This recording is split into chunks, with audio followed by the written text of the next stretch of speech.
अच्छा आंटी, आपकी लड़की तो हमको पसंद आ गई है। अब आगे लेन देन की बात बोलो। अल्लाह का नाम लेकर आगे बढ़ेंगे। लेन देन क्या बाबू? पोच आंटी, जोड़ा जहेजू, जोड़े के पैसे कितने लाख देती और जहेज के हिसाब से कितने लारी सामान देती, क्या क्या देती, या हमें लिस्ट बनाकर देना कैसा, वो बोलते हैं सो हमें आंटी। अरे अरे, जोड़ा जहेज वाले कमजात भिखारियां तुम्हें मंखो माठी मिले। हमें हमारी बेटी को, हमारे दिल के टुकड़े को दिल से काट कर तुमको दे डालते ही तो रे। इससे ज्यादा अभी क्या देना रे तुमको बेदिक के व्यवहार से।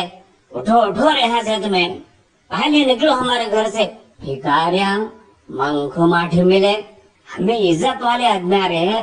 हमें तुम्हारे सर के फकीरों को, भिखारियों को हमारी लड़की देती। चलो रे, उठो रे यहाँ से।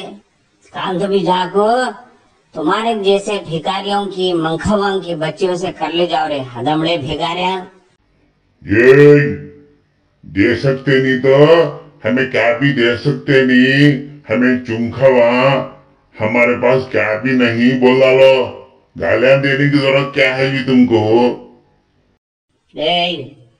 चुंखवा भी मंखवा भी सब तुम्हें रे कुंजड़े आदमिया।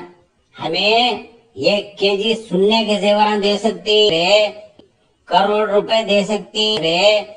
तुम्हें पहले हमारे सामने से दफा हो जाओ रे मॉडर्न भिखारियां।